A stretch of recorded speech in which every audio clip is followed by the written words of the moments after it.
Syph, where do you want to start with Schoolboy Q? Because the story is kind of crazy. You seem like you know it. Well, I just know I've talked to Q many times, and last time we talked a lot, like off and on camera, about just like his story growing up. He's got a real growing up in the hood story. Like he's like real life boys in the hood story. Yeah, for sure, real life.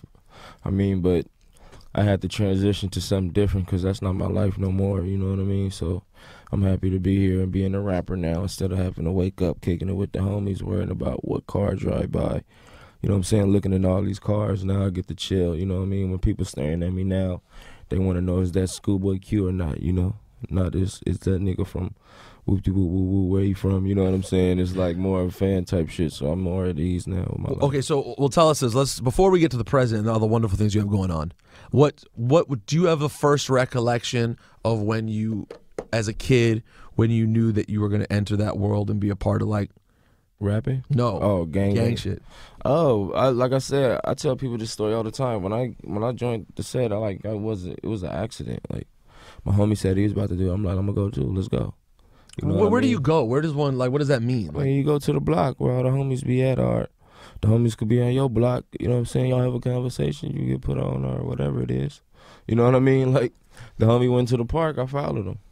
And so, so for someone like me who's so lost even understanding this, Yeah. how does that then begin? What is then? All right, first you have to grow up in the set. But you have to grow up in the set, for one.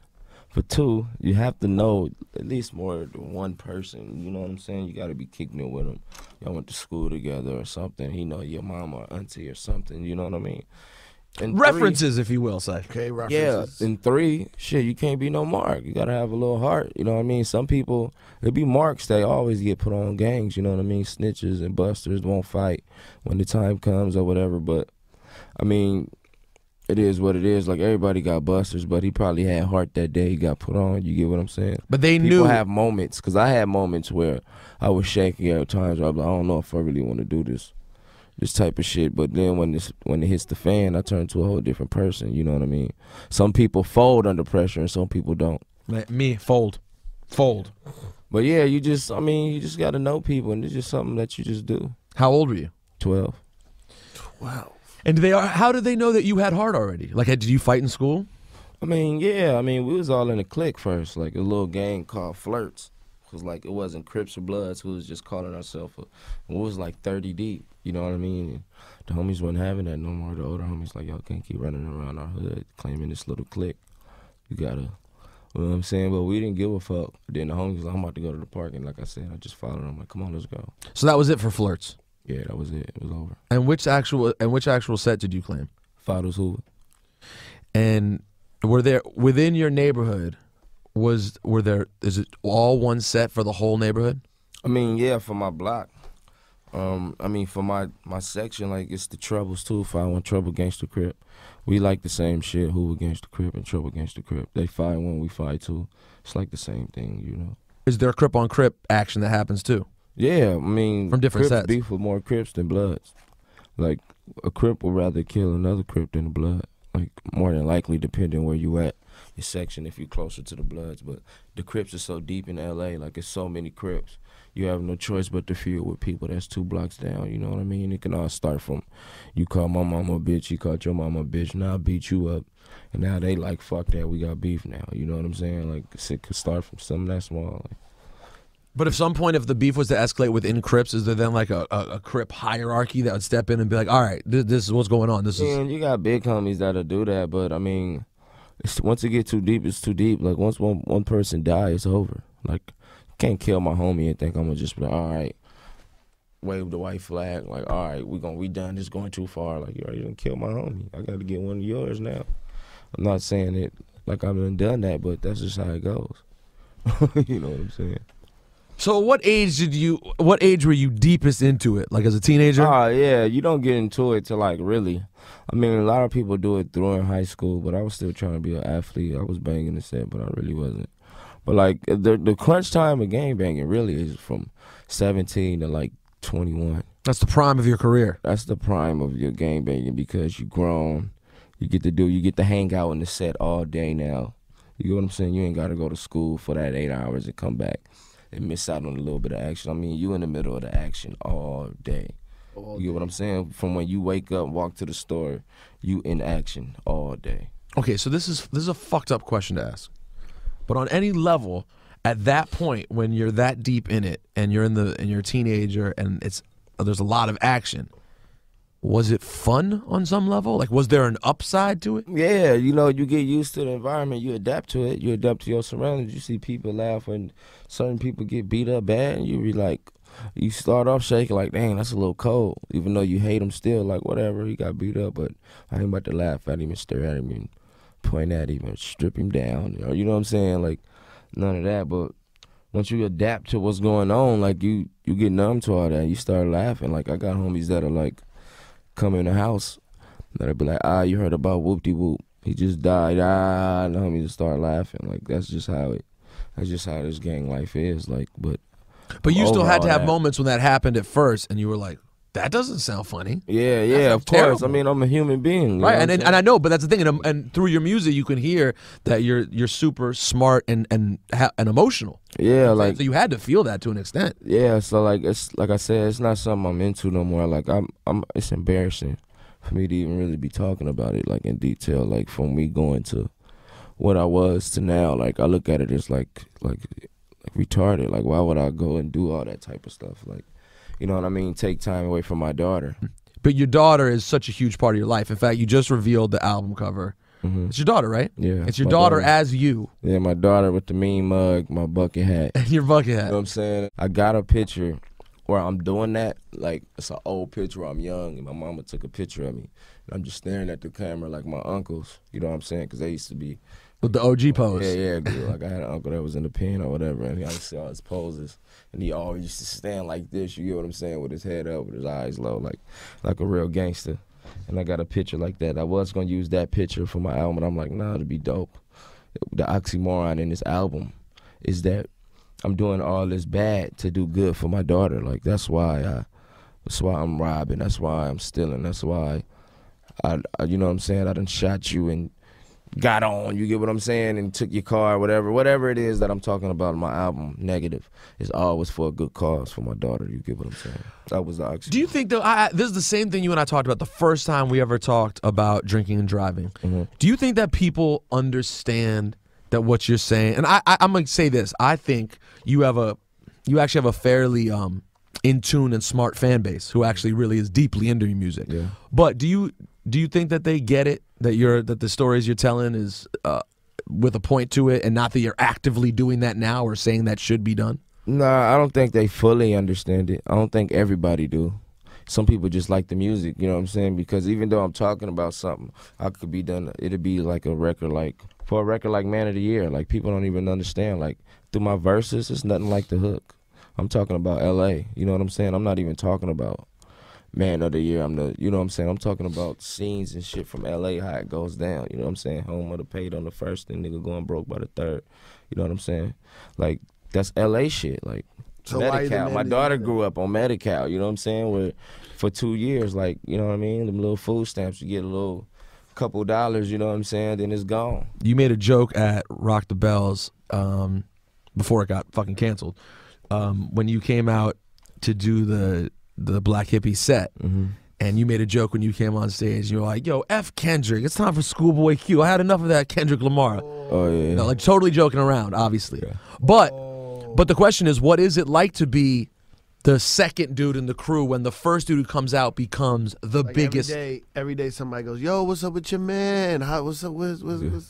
What's Kate on that?" So you love him as your man, but there still has to be an element of like, all right, I'm ready for Schoolboy Q time. Yeah, I mean, this album is finally done. Like, you know what I'm saying? Like, he's the reason why I took so long on my album. If it was up to Interscope, my album would have been out last summer, 2013. You know what I mean? But I wanted to perfect my stuff because I didn't think it was right. I always felt like I was missing 3 records. Even when I was done with the album, like a lot of these songs that I have on this album was made in 2012, you know what I mean? I spent the whole 2013 trying to find 4 to 3 records, you know what I'm saying, that fits the album and take my album to that level. Now, when you compare, are you comparing it the whole time on some level to Good Kid, Mad City? I mean, yeah, we always do that. Like, you have to listen to the level of competition. You know what I'm saying? Like, if you want to beat the best, like, you have to know what the best is doing and understand what the best is doing. That's like saying I didn't study Jay and Nas or Big and Pac. You know what I'm saying? Like, yes, I studied Kendrick because he is one of the heavy hitters in the game. Like, that album is incredible. You know what I mean? Like, it came out 2012. Like, people act like it came out 2 months ago. Were you, how collaborative are you guys? Do you sit around, like for Good Kid, Mad City, are you around for a lot of the sessions too? Yeah, I was there a lot. Like, for example, like, I don't want to put too much of the cat out the hat or put a cat out the hat like that, but Kendrick, I remember him working on a Janet Jackson record, the one with Drake, Poetic Justice. Mm-hmm. And every time I went to the studio for like so long, like that beat was always on. I didn't hear no vocals to it, but every day he was working on that record for a long time. And that's like a radio single.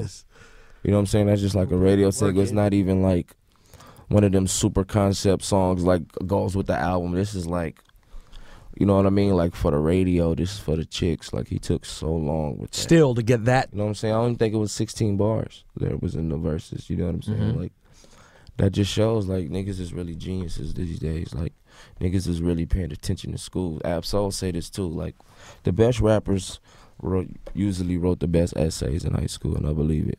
You know what I'm saying? Like, how were your essays in high school? Pretty good. Pretty good. You know what I'm saying? Like, I had a 3.3 in high school. Like, you know what I'm saying? Like, I graduated and played football and yeah, I graduated with a B+. You know what I'm saying? But yeah, take your time, man, and work on the ill shit. But you know what I'm saying? Like, you gotta keep it funky with your fans and shit like that, man. You can't just be out here just dropping 20 mixtapes in 1 year. How do you ensure though that the crew always stays so on point? Because now, for example, Solo's done with his next thing. He's ready to go. Yeah, finished 2 projects. So he's sitting waiting for you. Yeah. So and you've been waiting for Kendrick's cycle, which took for fucking ever. Turned out to be a monster cycle. So how do you keep the crew so tight and make sure no one starts getting ahead of themselves and flustered? We're not like that, because like we came up different. Like, people don't understand. It's not like the G-Unit story or the Cash Money story. Well, yeah, some like the Hot Boys, but I don't think they was really homies like that. But all these rap groups from they were mostly different rappers who were pulled together. Yeah, Rockefeller, Bad Boy, like none of them niggas, Death Row, none of them niggas had the bond like us. Like, maybe Wu-Tang is probably it. You know what I mean? Like, we came up like we was sharing food, sleeping on the same couch, hoping that we get to the couch before. Hoping I'll make it to the couch before Ab-Soul make it to the couch before I could sleep. You get what I'm saying? Like, hopefully I'll get there before him or whatever. Like, that type of shit. So, like, our bond is way different. Like, I don't call Kendrick and say congratulations on shit that's just weird. You know what I'm saying? Like, he don't call me and then say congratulations. What you got a release date or your album's coming out. Like, yeah. What do you call about? It's funny shit on TV, something a rapper said, or something on Raw Stars, something we found on YouTube. Just like, hey, cuz, look at this. Hey, check this out. Hey, Q, where you at? You got to look at this right now. Stop what you're doing. Stop, you know what I'm saying? That's the type of bond we got now, me, Ab-Soul, Kendrick, and J-Rock. Like, we don't talk about music and shit like that. But we will tell each other, like, if we walk in on the session and it's something that we don't really like, we'll be like, UT, why you working on that dumbass song? You know what I'm saying? Like, we'll, like, throw a little shit out there, but it ain't no like, oh man, this is what you need to do.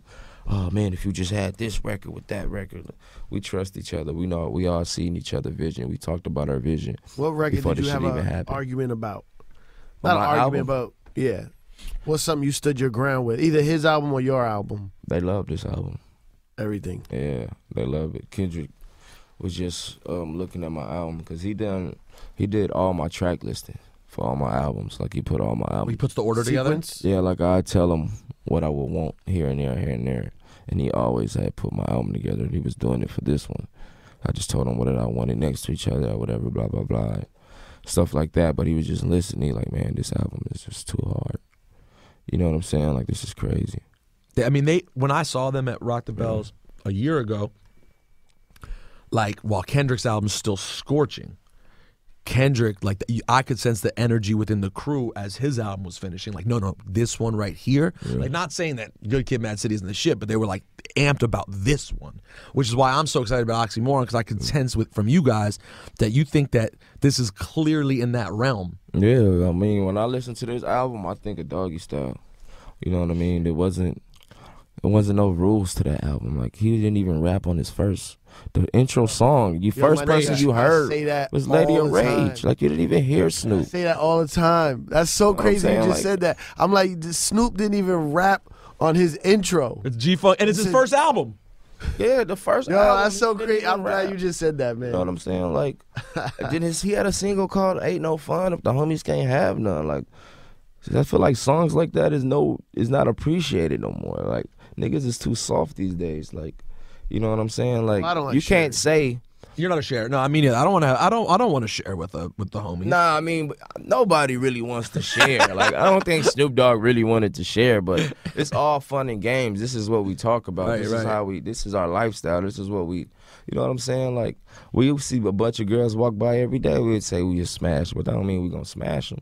You know what I'm saying? But like, songs like that is not appreciated no more, I feel like, and I think I'm gonna bring that type of shit back. How is the love from the ladies out on the road these days?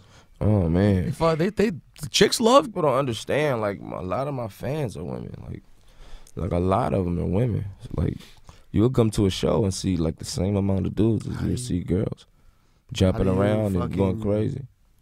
How do you balance? How do you fuck all these hoes? How do you decide who comes upstairs? Yeah, it's a good question. What is the decision-making process in trying to lay this shit down? Honestly, I don't even be fucking like groupies and shit like that. That's scary. Why is everyone I talk to so fucking respectable? Nah, bro, that's scary. Ghostface was the best. What? He just picked? No, Ghostface. What'd he say? What did he say? I don't remember. You know the line. You always say it to me. Oh, you goddamn right I fuck fans? Of course. Yeah, goddamn right. I fuck fans, king me. That was Supreme Clientele. Exactly. But yeah, damn right. I fuck. So, but you don't like fucking fans. It's weird. It's weird when they know you too well. When you walk up to a girl, she sees you and she screams when she see you. Yeah, it's weird. You have to hold her, like, chill out, cause she like, you know what I'm saying? Like, it's a turn off to fuck her, like, or the girl that just stare as soon as you walk in the room, she's just staring at you in your eyes and, you know what I'm saying, being too thirsty, letting you know that you can fuck. Like, you don't want to. It's a turnoff. Like, that's nasty. Yeah, okay, but what if I feel you? No, listen. In the very few times in my life in which I could tell a woman wanted to have sex with me, it was a turnoff. But here's my question: what if the girl is thirsty like that, but she looks outrageously good? She's still not gonna ruin look it? outrageously good because it's gonna turn me off. The thirst is instantly gonna gonna. Sex with baddies, like, you know. You passed on. Like, I didn't had bad ones. Like, I'm not tripping on. So you still do well with women, but you take your time and just meet chicks that you like. Still, you're not just out there smashing. Nah, I don't even be doing that really. I got somebody in my life. I ain't tripping. God, what? You're so quality. Yeah, I ain't. Schoolboy quality. Schoolboy Q. The Q stands for quality. I wouldn't be me if I didn't keep it real. You seem real healthy. Like, around the time you first came up here, you were big on the lean. Yeah. You had a bit of a gut going. Oh man, I'm still big. I'm still. Nah, but you don't. First of all, are you done with lean altogether? That's my side bitch. I ain't gonna lie. It's still your side bitch. Yeah, she's like, around. I don't fuck with her like I used to. I quit for like over a year, but then I relapsed. I'm not gonna sit here and lie. Like, but I don't. You never do, Q. Yeah, we noticed you don't lie at all. So every once in a while, you still do. Yeah, but I don't buy it. If it's around, you might. Yeah, like so. It's like the weed smoking homie that always got the blunt but never no weed. That's how I am. Like, all my homies still sip lean, so I'll come by and be like, yo, let me get some of that. You know what I'm saying? Pour me a cup. And I'll be faded off one cup and I'll be straight. You know what I'm saying? And that's way better. So how were you drinking? Still bad. But were you when you were in the heyday of it, were you drinking a lot of it? Oh my God, bro. Like, it was bad. Like, Interscope was talking about putting me in rehab. And they had a whole big meeting about it. Like, about me and shit, and saying I need to go to rehab, and jeez. I was showing up to interviews, and I can just picture it right now. I was not caring about interviews and shit. And yeah, like you just that. faded. Like, cause like, you know what I mean, you be grumpy when you're on that shit, cause you always tired. Imagine always being tired, and you got to do this shit. You got to go here, there. I can't. It's called doing a morning show. It's horrible. It's different though. I know. Imagine It's woozy like off the NyQuil. Right. Yeah, like you just woke up. Like, You know what I'm saying? That shit is irritating. Woozing off a NyQuil at work. Terrible feeling, right? Like, oh, You know like what I'm just saying? all Like- day. No, Like, I can picture the meetings. Why? What's good? Why do you do it then? It makes you feel good. So at first but it feels good. It's good when you're not doing interviews. Like when you're on your own terms, it's awesome.